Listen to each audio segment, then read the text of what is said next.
భక్తులందరికీ నమస్కారం. అనుమాన సాయి ఛానల్కు స్వాగతం. ఓం శ్రీ గురుభ్యో నమః. ఆషాఢ మాసంలో గురు పౌర్ణమి మహిమ, గురువు దివ్య వైభవం గురించి తెలుసుకుందాం. హిందూ సంప్రదాయంలో ఆషాఢ మాసానికి ఎంతో పవిత్రమైన స్థానం ఉంది. ఈ మాసంలో వచ్చే పౌర్ణమి రోజున గురు పౌర్ణమిగా భక్తి శ్రద్ధలతో జరుపుకుంటారు. జీవితానికి జ్ఞాన మార్గాన్ని చూపించే గురువులను స్మరించుకునే అత్యంత విశిష్టమైన రోజు ఇది. గురువు అంటే కేవలం విద్య నేర్పించే వ్యక్తి మాత్రమే కాదు, అజ్ఞానం అనే చీకటి నుండి జ్ఞానం అనే వెలుగు వైపు నడిపించే మార్గదర్శి. తల్లిదండ్రులు జన్మను ఇస్తే గురువు జీవితానికి సరైన దారిని చూపిస్తారని పెద్దలు చెబుతారు. పురాణ విశ్వాసాల ప్రకారం మహర్షి వేదవ్యాసుడు వేదాలను విభజించి అనేక జ్ఞాన సంపదలను అందించినందుకు ఆయన జన్మదినాన్ని గురు పౌర్ణమిగా ఆచరిస్తారు.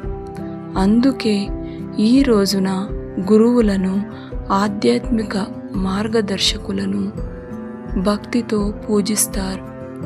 గురు పౌర్ణమి రోజున గురువుల ఆశీస్సులు పొందడం, వారి పాదాలను స్మరించడం, జ్ఞానం కోసం ప్రార్థించడం ఎంతో ఎంతో పవిత్రమైనదిగా ఈ గురు పౌర్ణమిని పవిత్రమైనది అని భావిస్తారు.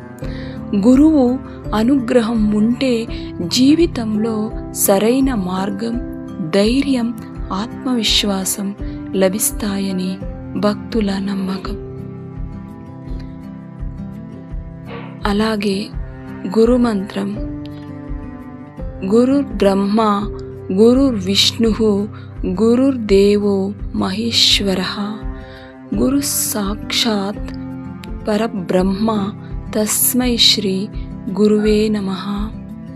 ఈ గురు మంత్రంలో అర్థం తెలుసుకుందాం. గురువే బ్రహ్మ, గురువే విష్ణువు, గురువే మహేశ్వరుడు, పరబ్రహ్మ స్వరూపమైన ఆ గురువుకు నమస్కారం.